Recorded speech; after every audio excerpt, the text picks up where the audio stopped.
한때 공정거래위원장을 이렇게 지냈던 분이 계시는데 바로 그분이 권오승 장로님이십니다. 그분이 출석하는 교회는 올림픽 공원 있는데 주님의 교회에 출석하시고 거기에 이제 장로님으로 계시다가 이제 은퇴를 하신 분이십니다. 그분의 이야기인데 이분은 저 개인적으로 이제 제가 출생했던 그 고향에서 한 8km에서 10km 사이에 있는 그러한 동네에 살고 계셨는데요. 그분이 다녔던 교회가 바로 남성면 이천리 거기 이천교회에 어릴 적에 그 교회에 다녔던 그런 분이십니다. 근데 이분이 이제 안동중학교에 거기에 이제 다녔는데 자전거를 타고 한 12km, 한 15km 정도 되나요? 근데 그 정도 되는 거리에 자전거를 타고 중학교를 다니고 중학교 졸업을 하고 자기 혼자 이제 서울에 유학을 했는데 여러분들 그 당시에 그 학교가 명문이었습니다. 용산 고등학교에 들어가게 되었어요. 그래서 시골에서 올라왔으니까 너무 힘들잖아요. 가정의 경제적인 형편이 좋고 하면 노는데 그렇지 못했어요. 그러다 보니까 자기가 기숙 가회를 하게 됐어요. 어떤 부잣집에 들어가가지고 그 아들을 가르치는데 그 집에 먹고 자고 하면서 이제 기숙 가회를 이렇게 하게 되어서 그래서 가회를 하다 보니까 고3 돼가지고 대학 시험을 봐야 되는데 쉽지 않아요. 그래서 결국은 대학에 떨어지고 말았습니다. 그래서 재수를 해서 서울대 법대를 들어가게 되었어요. 그래서 입학해가지고 그리고 그 전에는 열심히 고등학교 다닐 때까지는 열심히 교회를 다니고 신앙생활 열심히 했어요. 그런데 대학 들어가고부터 그 신앙이 흔들리기 시작했습니다. 그래서 교회에 가면은 늘상 교회에 대한 비판적인 시각을 가지고 있었어요. 가슴은 교회를 찾았는데 머리는 교회를 비판하는 거예요. 그러니까 그리고 난 이후에 이제 결혼을 하게 됐습니다. 근데 결혼을 했는데 그때 결혼할 때에 그때의 그의 직업은 경희대학교 교수였어요. 법대 교수였습니다. 그래서 내년 아내를 이제 만나가지고 결혼을 했는데 이제 겨우 아내를 따라서 졸졸 교회에 다녔습니다. 형식적으로 교회 다닌 것이죠. 그런데 어느 날이었어요. 목사님의 말씀을 통해 가지고 신앙은 내 힘으로 되는 것이 아닙니다. 내 힘으로 신앙생활 하는 거 아니에요. 하나님의 터치를 받아야 됩니다. 라고 하는 설교를 들으면서 이제 오르막길을 이제 올라가는데 자전거를 타고 올라가는데 그 자전거를 살짝만 터치해 주면 쉽게 그 오르막을 이제 잘 타고 올라갈 수 있지 않느냐라고 하는 그 설교를 듣고 난 이후에 그리고 이제 마침 교회 수련회가 있어가지고 수련회에 참석을 했습니다. 그래서 마지막 그 수련회 프로그램이 있는데 마지막 마칠 때에 우리 수련회를 통해서 또는 이제까지 신앙생활을 하면서 하나님께 받은 은혜에 대한 간증을 다들 나와서 하시기를 바랍니다. 라고 했어요. 그런데 이 사람 저 사람들이 나와가지고 간증을 하는 것이었습니다. 그런데 권오승 장로님은 그 당시에 이제 평신도였죠. 이제 거기 수련회 참석을 했는데 내가 받은 은혜가 있어야 나오지. 아무리 생각해봐도 내가 받은 게 없어 하나님 앞에.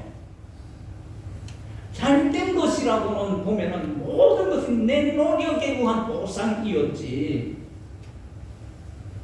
그리고 내가 노력한 만큼 그것도 보상이 제대로 되지 않았다고 이렇게 생각을 하게 된 겁니다. 그렇다고 해서 간증을 하라고 다들 나와서 간증을 하라고 그러는데 거짓말로 간증을 할 수는 없고, 그러니까 이분이 이제 그때 하나님 앞에 기도를 했대요. 하나님, 이제 간증할 수 없는데 은혜를 달라고 기도를 했대요. 그때 갑자기 기도를 하고 있는데 하나님 음성이 들려지더래요. 무슨 음성이냐면, 뭐? 은혜 받은 것이 없다고? 그 음성이 들려지더라. 그러면서 40년 동안 자기가 살아온 그 삶이 이제 보니까 주마등 같이 이제 막 머리에 스쳐 지나가더라고. 그의 삶이 40년 동안 산 그 삶이 이제 지나가더라고. 많이 생각해봤어요. 야, 모든 것이 하나님의 은혜였구나. 모든 것이 하나님의 은혜였구나.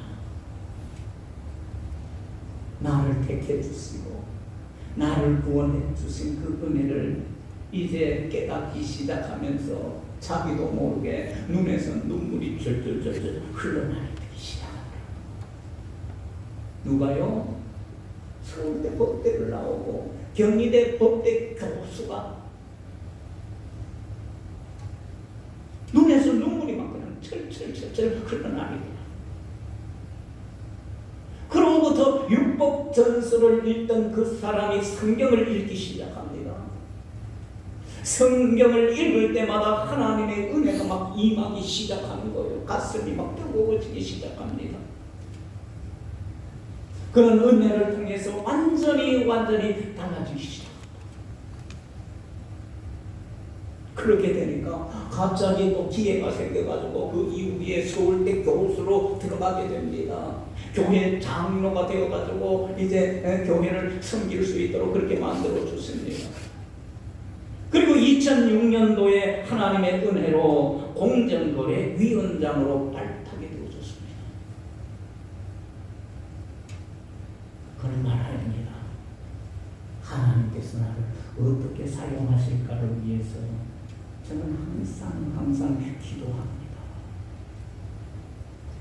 하나님은 법을 통한 선교의 길을 가게 하셨습니다.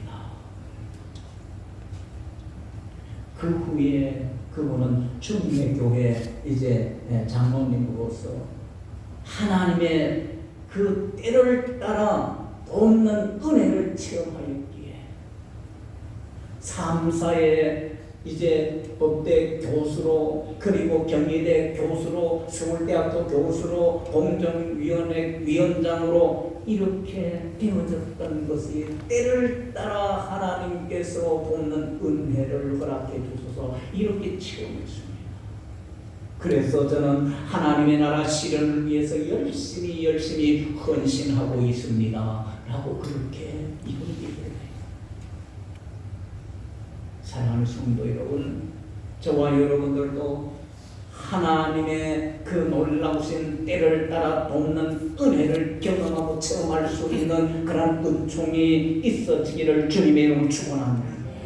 여러분, 오늘 본문 말씀 여러분들 우리 히브리서 이제 주일날 오후에 공부를 하는데 그 서론적으로 여러분들에게 말씀을 드린 적이 있어요. 이 히브리서 이것은 왜 기록이 하나님께서 이렇게 기록하게 하셨는가 봤더니 기독교인들이 유대교회에서 기독교인으로 개종을 했어요. 개종을 하다 보니까 너무너무 핍박을 받는 거예요. 너무 핍박을 받게 되니까 그러니까 개종했던 사람들이 기독교로 유대교회에서 기독교로 개종했던 사람이 다시 유대교로 돌아가려고 하는 사람들이 있는 거예요. 핍박을 받으니까요. 신앙생활 계속하기가 어려우니까 너무 힘드니까 다시 유대교로 돌아가려고 하는 사람이 있어요. 여러분들 우리도 기독교인들로 또 교회 열심히 다니다가 그거 너무 이렇고 저렇고 이렇고 막 상황이 힘들어지다 보면은 이제 다시 그냥 세상으로 돌아가는 사람들이 있잖아요. 마찬가지로 이 히브리 히브리서가 바로 그런 목적을 가지고 하나님의 말씀이 기록되어졌어요. 그래서 이제 그들을 대상으로 해서 쓰게 된 것이 바로 이 히브리서신입니다.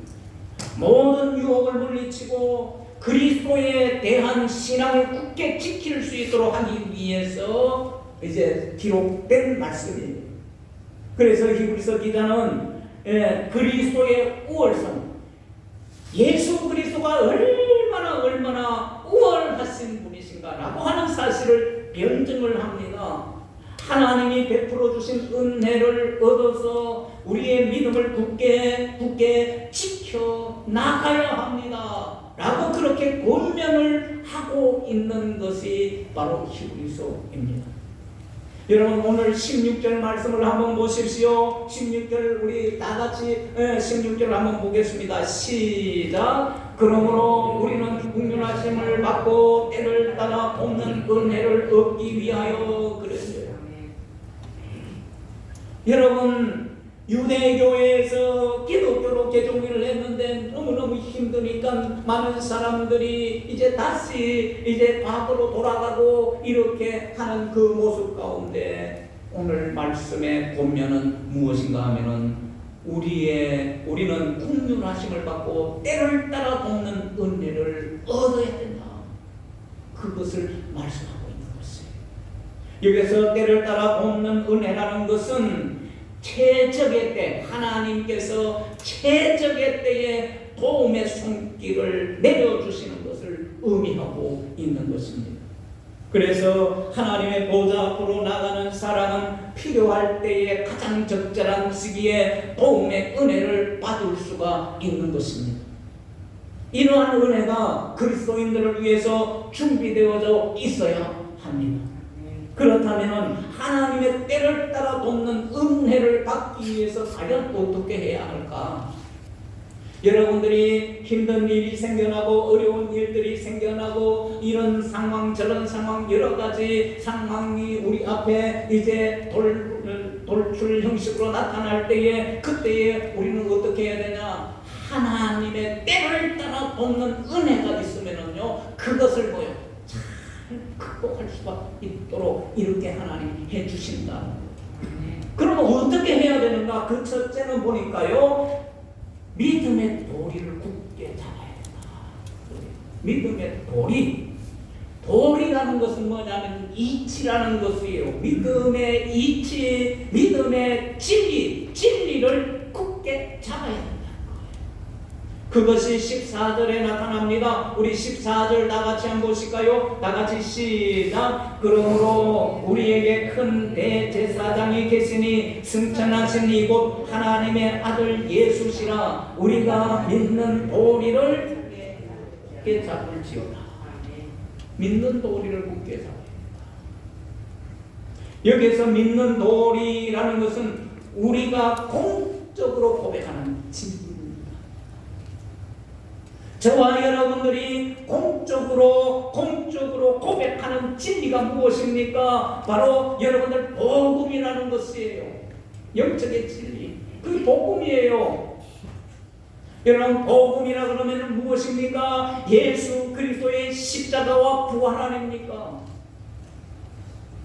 그것을 굳게 잡아야 돼요. 그 이치, 십자가의 이치, 부활의 이치를 굳게 잡아야 된다는 거예요. 그럴 때 우리 하나님께서 때를 따라 돕는 은혜를 받을 수가 있다는 거예요. 히브리서 기자는 모든 것에서 우리를 지켜줄 뿐이고 오직 예수 그리스도 뿐이시다. 저와 여러분들을 지켜주시고 우리를 이제 보호해 주실 수 있는 분은 오직 예수 그리스도밖에 없다는 거예요. 그래서 오늘 본문에 우리에게 큰 대제사장이 계시니 그랬어요. 우리가 주일날 오후 예배 때 교리 공부를 여러분들 할 때 큰 대제사장이 어떤 분이신가 라고 하는 사실을 우리가 다 공부를 했어요. 그분이 뭐요? 우리를 지켜줬어요. 우리를 보호해줬어요. 저와 여러분들을 구원해줬어요. 사탄의 소나기에서 우리를 건져주세요. 모든 삶을 저와 여러분들이 가장 복된 모습으로 형통하게 이렇게 해주시는 분이세요. 이 믿음의 이치, 이 믿음의 진리, 이 복음을 어떻게 하라고요? 굳게 잡아야 한다. 그러면은 때를 따라 돕는 은혜로 역사하시는 것입니다. 여러분, 무엇을 굳게 잡고 계십니까? 그리스도가 아닌 것을 잡으면서 생명이신 그리스도를 소홀히 하고 있지는 않습니까? 나를 지켜주시는 것은 오직 세상 재물 또 지위 그거밖에 없다 이렇게 여기십니까? 이것들을 잡기 위해서 하나님의 은혜를 외면하고 있지는 않으십니까? 영원히 간직하지 못할 재물이나 육신의 것을 잡을 것이 아니라 우리를 지키며 구원하는 믿음의 도리를 여러분들 굳게 잡을 수 있기를 주님의 이름으로 축원합니다. 여러분, 우리나라에서 제일 잘 산다는 사람 누구예요? 뭐 과거를 통틀어 가지고 제일 잘 사는 사람이 누구예요? 삼성오너인가요? 현대인가요? 그분들 여러분들 뭘 굳게 잡았어요? 그래도 그거 잡아도 가더라고. 그거 못 가져가요. 못 가져가요. 다 가잖아요. 여러분, 권력, 이제까지 우리나라 권력 보세요. 그거 잡았다는 사람들, 그거 권력 가지고 계속 흔들 수 있었나요? 없어요. 그 사람들도 가더라고요. 은가락지 차더라고요. 가락지인가요? 팔찌인가요? 그 차는 거요. 영원하지 않아요. 여러분, 오늘 본문 말씀 분명하게 말씀하고 있어요. 그런 것 붙잡지 말라는 거예요. 뭘 붙잡으라는 거예요? 예수 그리스도, 그분 큰 대제사장이신 그 예수 그리스도 믿음의 도리를 굳게 잡으라는 거예요. 그걸 잡아야 된다. 그럴 때 하나님께서 때를 따라 돕는 은혜를 허락해 주셔서 저와 여러분들을 구원해 주시고요, 저와 여러분들을 지켜주시고 보호해 주시고요, 형통케 해 주신다고 그렇게 말씀하는 거예요. 그러므로 하나님의 보좌 앞에 나가 하나님의 돕는 은혜를 경험할 수 있는 저와 여러분들이 되어지기를 주님의 이름으로 축원합니다. 윌리엄 맥도날드라는 사람이 있어요. 그분이 쓴 책 가운데 신앙생활의 원리라는 그런 책이 있습니다. 거기에 나오는 이야기입니다. 남편이 사업에 부도가 나고 말았어요. 고통을 당하다가 남편이 그만 세상을 떠나고 말았습니다. 얼마 후에 세무서에서 연락이 고지서가 날라왔는데 수억 원의 세금 고지서였습니다. 세금 내라는 거예요. 수억 원을. 아내는 남편이 세금을 다 냈다는 이야기를 들었대요. 더 이상 세금 낼 게 없는데 다 냈다는데 무슨 소리를 하느냐고 이상하다고 생각하고 세무서에 가서 호소를 했대요. 그러나 세무서에서 담당자가 하는 얘기가 영수증이 없으면 해결책이 없습니다. 세금 낸 증거 영수증이 있어야 한다. 그녀는 집안 구석구석 다 살펴보았습니다. 뒤져보고 다시 뒤져보고 찾아봤지만도 영수증을 없었습니다. 방에 앉아서 그냥 다른 방법이 없어요. 위만 바라볼 수밖에 없어요. 믿음의 도리 하나님의 말씀을 붙잡고 그는 하나님 앞에 기도했습니다. 깊이 기도하고 기도했는데 하나님의 음성이 들려졌어요. 그의 마음속에 하나님의 음성이 들려지는 거예요. 내가 너를 도우리라. 내가 너를 도우리라. 응답을 받았음에도 불구하고 세금을 내지 않으면 고발하겠다는 세무서의 통지서가 또 날라왔네요. 하나님이 내가 너를 도우리라 말씀하셨는데도 불구하고 세무서에서 또 고지서가 날라오는 거예요. 안 내면은 고발당한다. 그녀는 엎드려가지고 믿음의 돌이 하나님의 말씀을 붙잡고 하나님 앞에 기도. 하나님을 붙잡는 것 외에는 없었어요. 굳게 붙잡고 기도했어요. 어느 날 기도하는데요, 호랑나비 한 마리가 그냥 펄럭펄럭 날아오는 거야. 그리고 집 안으로 들어와. 날아 들어왔어요. 호랑나비가. 그 호랑나비가 응접실 소파 밑으로 들어간 거예요. 어린 아들이 있었는데 그 아들이 나비를 잡겠다고 소파 밑으로 기어 들어갔어. 잠시 후에 아들이 종이접지 한 장을 들고 나오는 거예요. 호랑나비 찾아갔다가 소파 밑에서 종이접지 하나 들고 나오는 거예요. 바로 그게 영수증 한 장으로 모든 것이 해결된 거예요. 세무서에 그렇게 압박했던 그 일로부터 완전히 자유함을 누리게 되었어요. 이 이야기가 바로 신앙생활의 원리라는 이 책에서 소개해주고 있습니다. 사랑하는 성도 여러분, 예수님께서 우리의 영수증을 드시고 하나님 앞에 변론을 하고 계십니다. 예수님의 공로 때문에 심판을 면하는 은혜를 얻게 되었다는 것입니다. 그러므로 주님을 믿는 도리를 여러분들 굳게 잡을 수 있기를 주님의 이름으로 축원합니다. 예수 그리스도께서 큰 대제사장이 되셔서 우리의 모든 어려움, 압박받는 그러한 상황 속에 그 사실을 우리 하나님 앞에 다 큰 대제사장으로서 변론을 해주시고 계시는 것. 그것을 굳게 붙잡고 여러분들 계시기만 하면 그때의 때를 따라 돕는 하나님의 은혜가 임하게 되어진다는 사실을 믿으시기를 주님의 이름으로 축원합니다. 그리고 두 번째는요, 때를 따라 얻는 그 은혜를 얻기 위해서는요, 긍휼하심을 받아야 된다. 긍휼하심. 여러분들 16절 상반절을 한번 보십시오. 다 같이 보십시다. 시작. 그러므로 우리는 긍휼하심을 받고 때를 따라 돕는 은혜를 받아야 된다. 긍휼하심을 받아야 된다.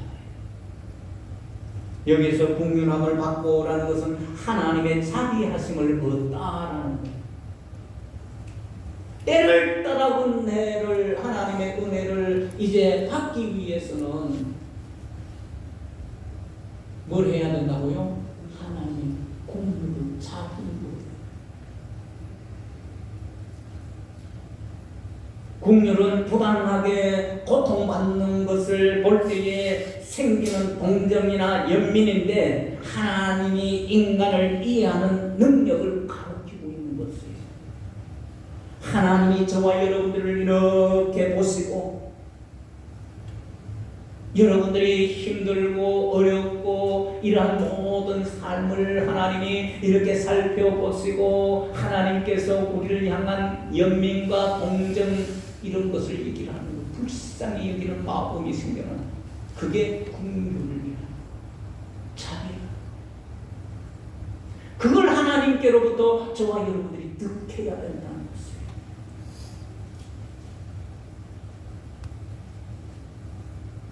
예수님께서 우리와 동일한 시험을 받으셨어요. 그는 예수님께서 그러니까 우리의 모든 것에 대해서 다 이해하시고 알고 계세요. 본인이 친히 당해보셨거든.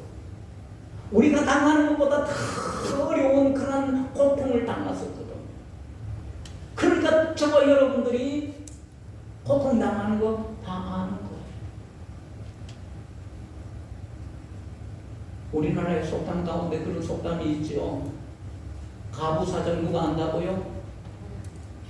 호래비 사정 누가 안다고요? 내가 겪어보니까 그 겪은 거 알겠다는 거잖아요. 이해한다는 거잖아요. 예수님이 다 겪었었어. 이 땅에 오셨어. 그러니까 저와 여러분들의 어려움을 다 이해하는 거예요. 다 이해해요.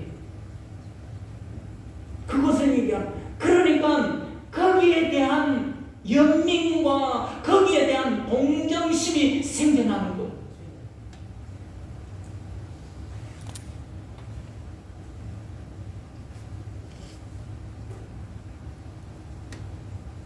그러므로 모든 시험과 고난을 겪었던 예수님께서 나아감으로 세상에 그 무엇도 줄 수 없는 하나님의 긍휼을 얻는 은혜를 저와 여러분들이 얻을 수 있기를 주님의 이름으로 축원합니다.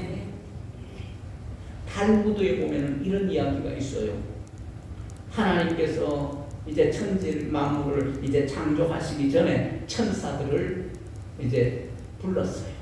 불러가지고 천사들과 대화를 나누는 장면이 이 탈무드에 나오는데 하나님께서 천사들에게 얘기합니다. 내가 세상에서 어떤가는 피조물로 인간을 창조하려고 하는데 어떻게 생각하느냐? 그렇게 물었어요. 물었는데 제일 먼저 누구한테 물었냐면 의의 천사에게 물었대요. 그랬더니 의의 천사가 하는 얘기가 하나님, 인간 창조하지 마세요. 인간들은요 온갖 불의로 세상을 더럽힐 것입니다. 그러니까 인간 창조하지 마세요. 그렇게 얘기를 하는 거예요. 근데 그 다음에 거룩한 천사에게 물었대요. 똑같은 질문을 한 거죠.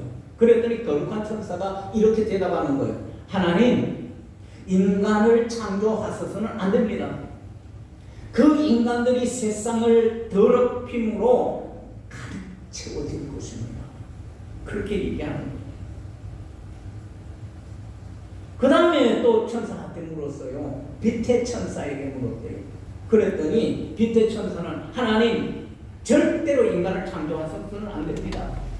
인간들은 이 세상을 어두움으로 만들고 말 것이에요. 안 됩니다. 그렇게 대답했대요.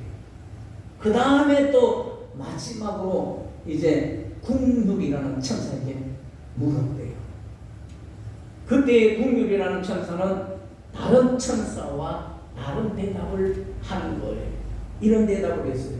하나님, 인간을 창조하셔야 됩니다. 하나님께서 인간을 창조하시면 이 세상은 불의하고 더러워지고 어두움에 잠길지도 모릅니다. 그러나 하나님, 이 불의와 더러움과 어두움 속에 있는 인간들에게 저는 그들을 사랑하시는 하나님의 긍휼을 말할 것입니다. 하나님이 얼마나 긍휼이 많으신 분인가를 내가 이야기할 것입니다. 그리고 그들이 새로워지고 하나님께서 기대하시는 인간들이 되도록 하나님 앞으로 인도하겠습니다. 사랑하는 성도 여러분, 그렇습니다. 하나님은 우리를 긍휼로 돌보시면서 우리를 결코 포기하지 아니하시는 분이십니다. 다시 우리에게 기회를 주시는 분이십니다. 하나님의 긍휼하심이 죄로 죽을 수밖에 없던 우리를 은혜로 구원하신 것입니다. 긍휼하심을 받는 은혜를 받으셔서 하나님의 때를 따라 돕는 은혜가 저와 여러분들에게 있기를 주 예수 이름으로 축원합니다. 그리고 세 번째는요, 담대하게 나가야 된다 그랬어요. 여러분들 본문의 16절 하반절을 한번 보시도록 하겠습니다. 다 같이 시작. 때를 따라 돕는 은혜를 얻기 위하여 은혜의 보좌 앞에 담대히 나아갈 것이니라. 아멘. 여기에 담대히 나아갈 것이니라. 바짝 다가가다라는 뜻이에요. 바짝 다가가다. 히브리서 저자는 은혜를 얻을 수 있을 만큼 보좌 앞에 가까이 나아가라, 그렇게 권면을 하고 있는 거예요. 하나님 앞에, 하나님 보좌에 가까이 나아가라. 은혜의 보좌에 나가지 않고 멀찍이 있는 사람은 영적 특권을 포기한 거나 다름이 없는 것입니다. 그러므로 은혜의 보좌 앞에 담대히 나아가시기를 바랍니다. 하나님의 자녀답게 주저하지 말고 당당하게 나아가셔야 합니다. 그것이 무엇이냐? 기도예요. 기도는 때를 따라 돕는 은혜를 주시기 위하여 하나님이 열어놓으신 그러한 길이에요. 방법이에요. 수단이에요. 놀라운 은혜를 얻게 하는 기도를 활용하지 못한다면 무척 안타까운 일이 아닐 수가 없습니다.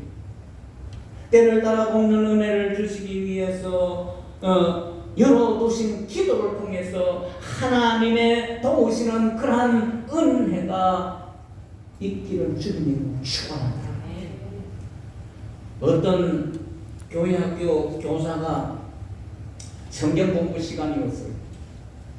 그래서 성경 공부 시간에 보니까 이제 자기 지갑에서 이제 돈을 꺼냈는데 10,000원짜리 돈을 이렇게 꺼내가지고 학생들에게 얘기합니다.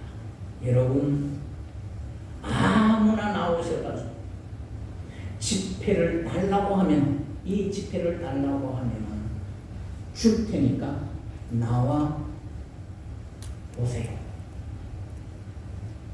그렇게 얘기하고, 그랬더니 주변 학생들이, 초등학생들이잖아요. 그러니까 그들이 선생님 도대체 무슨 말을 하시는 거야? 하면서 다들 주저하고 그냥 앉아있어요. 나오지 않아요. 그런데 한 학생이 나오는 거예요. 나와가지고 또 선생님 앞에 나와가지고 제가 가져갈게요. 그래서 받아가는 거예요. 10,000원짜리 지폐 가져가 버렸어요. 그때 교사가 얘기합니다. 하나님께서 주신 은혜도 똑같은 것입니다. 똑같은 것입니다. 너희들 중에 누구도 내가 하는 말을 믿긴 했지만은 행동하지 않았어. 그냥 자리에 앉아 있었어. 그러나 믿고 나와서 가져간 사람이 10,000원의 주인이 되어진 거야. 은혜도 마찬가지야. 하나님 앞에 나갈 때 믿음을 가지고 담대하게 나가야 바로 이 10,000원을 내 거로 만들 수 있는 그와 같이 은혜를 내 것으로 만들 수 있다. 하나님의 은혜 얻을 수 있는 것, 그걸 가르쳐주는 것입니다. 사랑하는 성도 여러분, 하나님의 보좌는 은혜가 풍성한 그런 도구입니다. 담대히 하나님의 보좌 앞에 나아가는 은혜를 얻을 수 있기를 주님의 이름으로 축원합니다. 예배를 말씀을 마치려고 합니다. 예배 시간에 늦게 나와서 설교만 듣고 축도할 때 나가는 교인들이 있어요. 이 교회는 설교 전에요. 예배 순서 가운데 설교 전에 헌금을 하는 교회예요. 그래서 이분은 설교 때 교회에 들어와 설교 잘 듣고 축도 때 나가버려. 헌금할 필요도 없고요. 다른 예배나 모임에 참석할 필요가 없었던 것이죠. 그는 생각합니다. 최소한의 투자로 최고의 유익을 구하는 신앙생활을 하고 있다고 그 자신은 자부합니다. 예배를 드리니 천국에 갈 수는 있는 것이고 물질이나 시간도 손해보지 않으니 좋다고 생각을 했던 것입니다. 그런데 그가 그만 중한 병에 걸려가지고 입원을 하고 말았습니다. 그는 하나님 앞에 기도했습니다. 너무너무 아프니까요. 기도했습니다. 그러나 아무리 기도해도 그 통증과 아픔은 차도가 없어요. 차도가 나타나지 않아요. 그러다 보니 이분이 하나님 앞에 불평을 합니다. 하나님, 주일날 빠짐없이 예배에 참석했는데 왜 당신은 능력을 나타내지 아니하십니까? 강의도 하고 그렇게 합니다. 그러자 하나님께서 너는 성전에 와가지고 얼굴만 살짝 비치고 가지 않았느냐? 그래서 나도 병실에 가서 얼굴만 살짝 비치고 나온 것뿐이다. 그리고 너는 항상 바빠서 내게 드릴 시간이 없다고 하지 않았느냐? 나도 너무 바빠서 안수할 시간이 없다. 이렇게 말씀했대요. 그 후에 그는 다 승리를 하고요. 형식적인 그 신앙이 이제 싹 바뀌는 것입니다. 회개합니다. 정성을 다해가지고 하나님의 은혜의 보좌 앞에 나가고 진실로 하나님을 예배하고 그렇게 했던 것입니다. 사랑하는 우리 교회 성도 여러분, 부디 하나님의 돕는 은혜를 얻기 위해서 변치 않는 믿음의 도리의 진리를 굳게 잡을 수 있기를 주님의 이름으로 축원합니다. 사람의 위로가 아니라 하나님의 위로, 하나님의 자비, 하나님의 긍휼을 입어서 하나님의 돕는 은혜를 얻으시기를 주님의 이름으로 축원합니다.